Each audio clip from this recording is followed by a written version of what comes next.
In this video, I just want to talk about a slight change I want to make in the direction of the channel. I've been all over the place, haven't I? And I've been digging deep lately into the word and number structure that Abrahamic religion is built upon. And the deeper I get into that, the more I just lose people. And I realize I'm going down a path that's a very solo path. And it's a very fascinating path. I see what happens, but it takes so much time to see it that it's not worth it for me to keep making videos on that. There's just no interest in it. The difficult thing I have is being someone who treats everything with objectivity, with equal objectivity. If I read the Tao Te Ching, I know that there's cryptic verse in here for me that I'm supposed to understand, that if I find a way to mentally interact with this and make it a part of my life and my world, that my life and my world is better if I follow that. But it's not in plain language, it's cryptic. If I read the Dhammapada, it sounds completely different. But if I go through the processes, what I realize is that they're both doing the same thing, that they're both doing something to a mental perception up here that changes the way my life is experienced. I'll read the Bhagavad Gita from the Hindu materials in the same way, with this objectivity that this is my guru, that there's some kind of a teaching in here for me. And I see it running in the background and it needs to be interpreted. I see that it originated all the way back for me, in its most complete early form is the Enuma Elish. And even though Gilgamesh and whatnot was before this is right here is where I see the structure of the monomyth really first beginning. Gilgamesh was kind of rough on that, but you have to interpret that to see it. I will read classical mythology, Greek mythology in the same way, realizing that there is a real-life human template in the background, and I'm going to read it with objectivity. When it comes to the Holy Bible, no different. Different genre. I am not connected with the shell, the religion itself, the supernatural. I'm not a theist. I'm not an atheist. So treating it in that way, it's not popular. Who treats the Bible like Greek myth, like Babylonian, like Hindu, like Chinese, like Tibetan? Who does that? There is one nested reality in here. I do. Anybody seeking the truth does that. But the Bible is not a good place in this day and age to go with that, because people don't get it and it's too deep. It takes too much time. So what I'm going to do is, first of all, I've gone through my videos and looked, and I see that my content early on was more popular. As I was doing the Gospel of Thomas interpretations early on, I got a lot of views and a lot of comments on those. And at the same time, I realized if I go back and listen to them, I was interpreting them in the psyche, but I didn't have it completely unraveled. I didn't know that this template was as extensive as it was. I knew that there was a life pattern somehow in the background, but I had not fully identified it at that time. The more I began to understand and the more I dug into it and the more I kept repeating what I was doing and understanding more, the more I lost people. When I didn't understand it very well and I had a more simple understanding, it's strange. As you get deeper and deeper into it, you're talking at a level that's different than other people's, what they're looking for. That's basically it.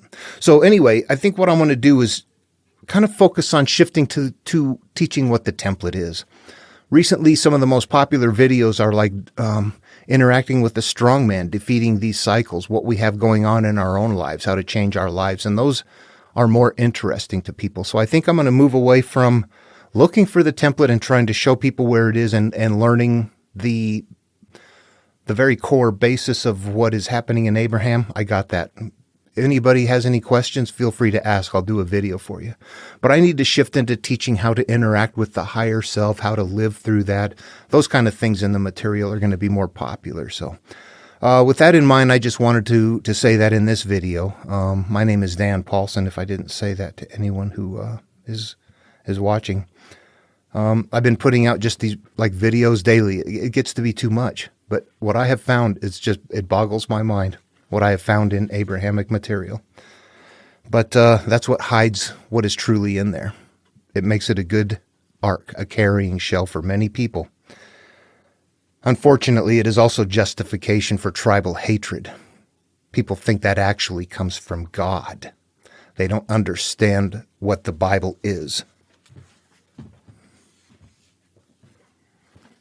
They don't understand what the Bible is. It's like anything else out there. You got to find the internal path. But meanwhile, while everything else teaches you to kind of do that, or in Greek myth, it doesn't teach that. It just says go on an adventure. They're all there. This one teaches you that if you believe in the supernatural shell, that you're God's chosen and you're first in line for everything and everybody else is second rate. So the carrier shell of the Bible is just the shell from hell. There's something viable in the Bible. And if you're a Jew, Christian, or Muslim, you have no idea what's in there. I'll leave it alone. We need to go someplace where people can figure things out. And it's not people that watch, it's not people that use the Bible or deny the Bible. It's not theist or atheist. So anyway, and that's just the cold, hard reality. Yeah, there is a lot of baggage in the Bible.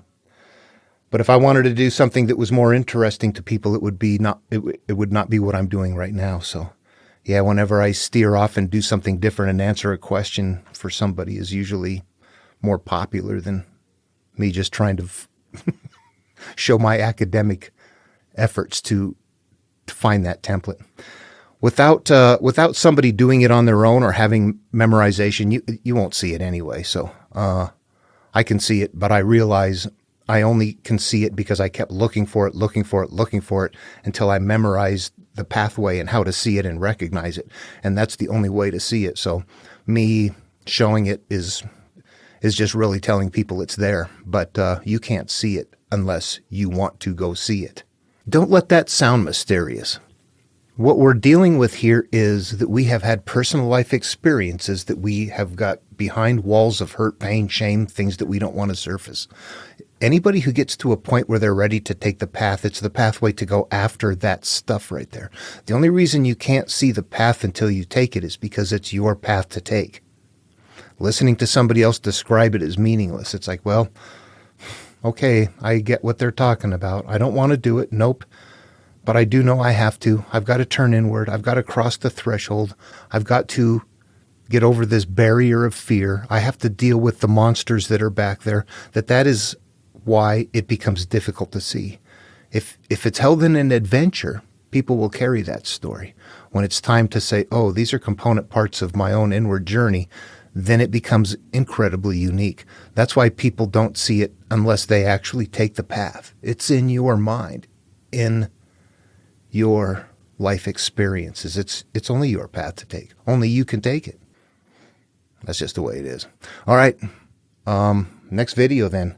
I will do what I can to start working with we need to habituate how to kind of function or understand what this higher awareness is. This is what we need to engage with. This is God. This is the healing self. This is the early self. When we are naked, unashamed in the garden, Adam and Eve, this is our childhood self where we are very unattached to our experiences in life, a very pure place. And from there, we were living from our higher self, but we didn't understand the world. Now we understand the world. We've made a lot of judgment calls. What we want to do is get back to living from that higher self, this time knowing that we've had all of those life experiences, and we need to sort through the way we feel and how we view those experiences so that we stop living through, well, the pain of what they are, the hurt, the things that mess up our lives. Okay, I'll end this video. See you on the next one. Hopefully it'll be more fun than my last ones. Take care.